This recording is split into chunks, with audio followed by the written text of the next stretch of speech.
কোথাও আমার হারিয়ে যেতে নেই মানা। আমি সংঘমিত্রা আবারও বেরিয়ে পড়েছি শীতের এক সকালে। আজ আমি যেখানে এসেছি সেখানে নানা রঙের ফুল। প্রতিটা ফুলের পাপড়িতে লুকিয়ে থাকে প্রকৃতির ভাষা। সেই ভাষা বুঝতে হলে প্রকৃতির সাথে হতে হবে একাত্ম, এক অনন্য রূপ। না না, এটা খিরাই নয়। এই জায়গায় তেমন ভিড়ভাট্টা নেই। শুধু যে ফুলের সম্ভার তাও নয়, এখানে আছে জঙ্গলের পরিবেশ। লাল মোড়ামের রাস্তায় একা হাঁটার অনুভূতি পেতে পারবে। মৃদু হাওয়ার স্পর্শে মন হবে স্নিগ্ধ। জায়গাটা ঐতিহাসিকও বটে। মহাভারতের সঙ্গে সংযোগ রয়েছে। পঞ্চপাণ্ডবের সঙ্গে বিরাট রাজার সম্পর্কের কথা আমরা জানি। সেই বিরাট রাজার স্মৃতি বিজড়িত স্থান এটা। কিছু ধ্বংসাবশেষ আজও রয়েছে গোপগড় হেরিটেজ সাইট হিসেবে। হ্যাঁ, এই জায়গাটা কলকাতা থেকে মাত্র 130 কিলোমিটার দূরে, মেদিনীপুর টাউনে, গোপগড় ইকো পার্কে। এই অতি মনোরম জায়গায় জেমসের স্কুল কলেজের বন্ধুরা একত্রিত হয়েছে একঘেয়ে জীবনের পথে একটু অন্যরকম করে কাটানোর জন্যে। আর মেদিনীপুরে যখন এসেই পড়েছি, আমার খুব ইচ্ছে ছিল জেমস ছোটবেলায় যে স্কুলে পড়েছে, তারপর যে কলেজে পড়েছে, সেখানে একবার যাওয়ার। আর সত্যি আমি চলে এসেছি মেদিনীপুর কলেজিয়েট স্কুলে। তারপর তো শুধুই স্মৃতি রোমন্থন। পশ্চিম মেদিনীপুর জেলার রাজাবাজারে অবস্থিত এই স্কুল অনেক পুরনো স্কুল। 1834 সালের 14ই নভেম্বর এই স্কুল প্রতিষ্ঠিত হয়েছিল।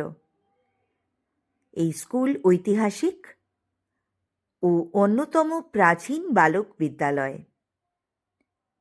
এই স্কুলটা শুরু থেকেই বাংলা আর ভারতের শিক্ষা আর স্বাধীনতা আন্দোলনে বিশেষ ভূমিকা পালন করেছে। এই স্কুলেরই প্রাক্তন ছাত্র শহীদ ক্ষুদিরাম বসু। ক্ষুদিরাম বসু, বঙ্কিমচন্দ্র চট্টোপাধ্যায়, মানিক বন্দ্যোপাধ্যায়, ঋষি রাজনারায়ণ বসুর মতো বিশিষ্ট ব্যক্তিরা এই বিদ্যালয়ের প্রাক্তনী। আমার গর্ববোধ হচ্ছে জেমসও এই স্কুলের প্রাক্তন ছাত্র। কত গল্পই তো শুনছি, কোথায় আর্ট ক্লাস হতো। আর এই যে পুরনো গাছটা সাক্ষী, এর চারপাশে কত খেলাধুলো হতো।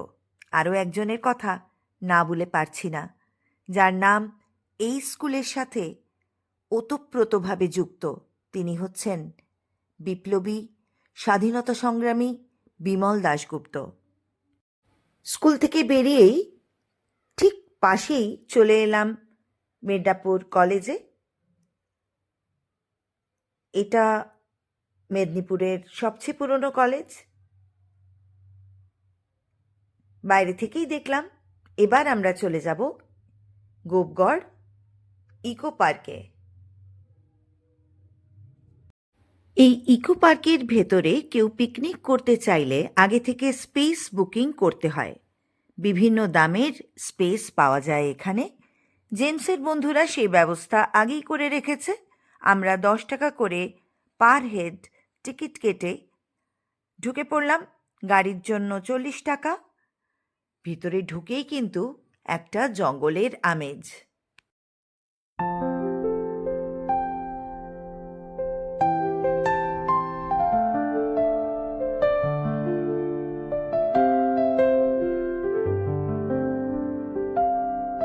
চলে এসেছি গোপগড় ইকো পার্কে।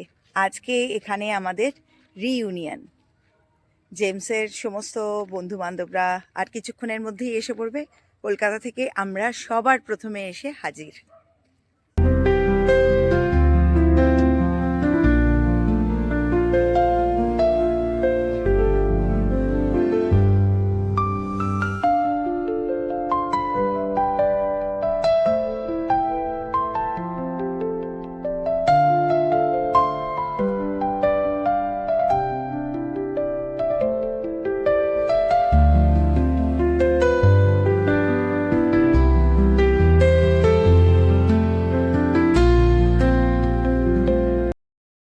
বলতে পারো খাওয়া দিয়েই শুরু হলো আজকের এই রিইউনিয়ন। গরম গরম জিলিপি, একেবারে ওয়াও। এবার চারদিকটা একটু ঘুরে দেখব। পুরো জঙ্গলের পরিবেশ আর ছোট ছোট পাহাড়, মনে হচ্ছে যেন উড়িষ্যার কোনো পাহাড়ি জায়গায় চলে এসেছি।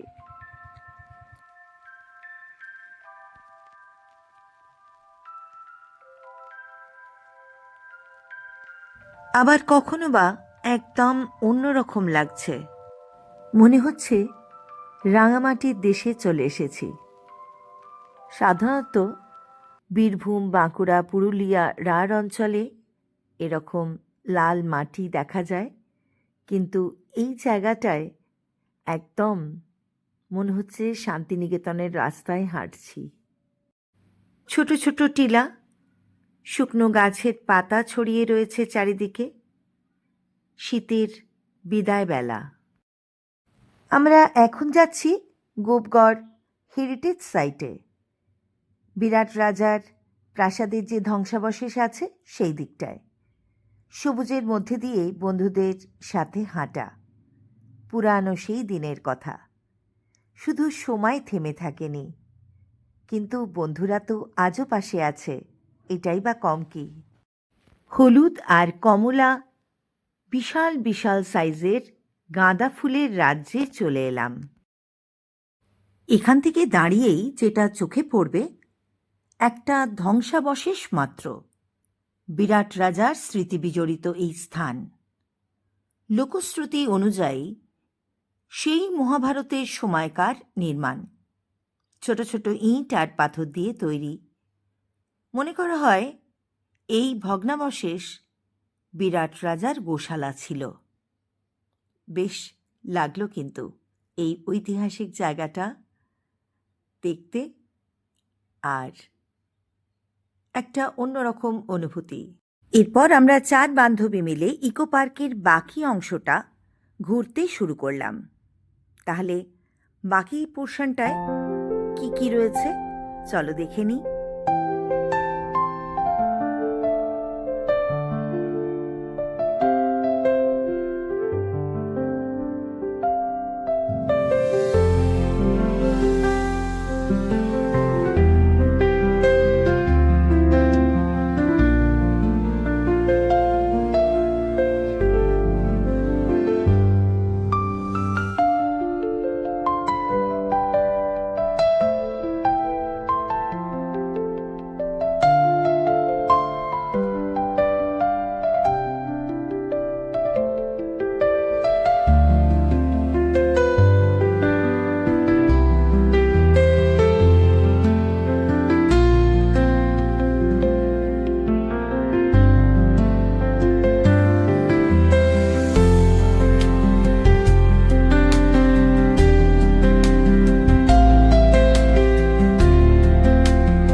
আজ মেদিনীপুরে গোপগড় ইকো পার্কে অসাধারণ একটা সকাল।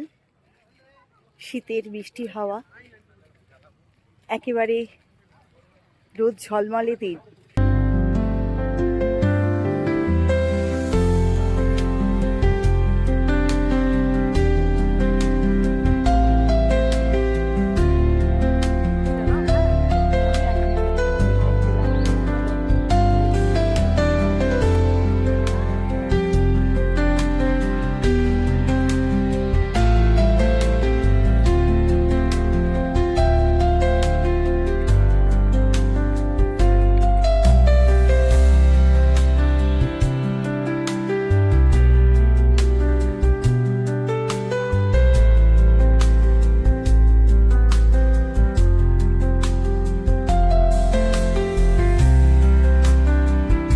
এবার তোমাদের দেখাই 2 শান্ত্রী মশাইকে, যারা পাহারা দিচ্ছে এই গোপগড়। সশস্ত্র রক্ষী বলতে পারো। শীতের আলতো রোদ গায়ে মেখে দুধারে সাজানো ট্রিম করা সবুজ ঝোপের সারি বেয়ে লাল মাটির পথে হাঁটা হলো। শুকনো পাতা মাড়িয়ে জঙ্গলের আমেজ উপভোগ করা হলো। পাখির গানও শোনা হলো। আর ওই যে বললাম, পাহাড়ি জায়গার অনুভূতি, লম্বা লম্বা গাছ সারি দিয়ে দাঁড়িয়ে রয়েছে, মধ্যিখান দিয়ে হেঁটে চলা। এরপর নানা রঙের ফুলে মনটাকে রাঙিয়ে নেওয়াও হলো। এবার কিন্তু বেশ খিদে পেয়ে গেছে। আমি তাড়াতাড়ি আসতাম, আমার শেষ মুহূর্তে লোক এসে গেছে, দেরি বাবা। Thank you. বসো রিঙ্কু। হ্যাঁ বাবা, আমাকে আবার এগিয়ে দিতে হবে না। না ওই তো আমাদের বাকি বন্ধু বান্ধবরাও এসে গেছে আর শুরু হয়ে গেছে গল্প।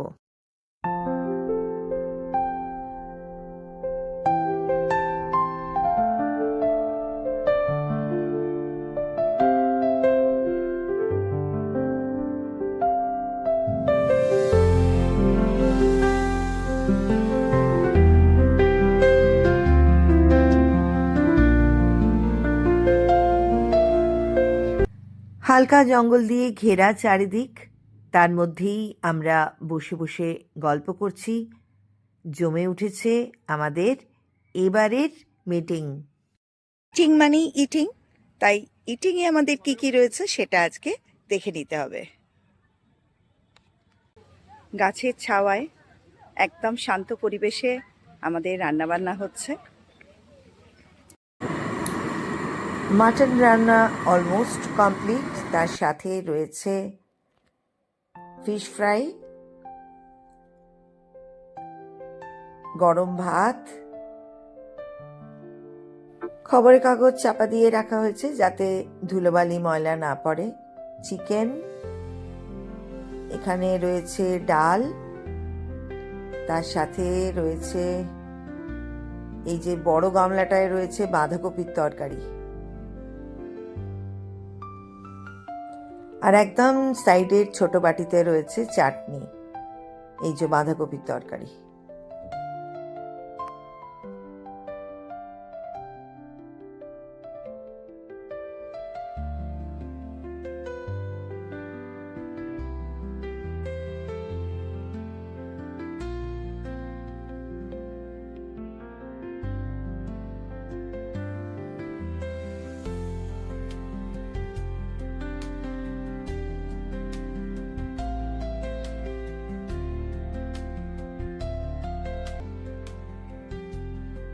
অপূর্ব একটা দিন কাটালাম মেদিনীপুরের গোপগড় ইকো পার্কে। আবারও একটা বছর অপেক্ষা, আবার দেখা হবে সকলের সাথে নতুন কোনো জায়গায়। ততদিন সকলে সুস্থ থেকো, ভালো থেকো। আজ ফিরে যাচ্ছি ঠিকই, কিন্তু কভি অলবিদা না कहना।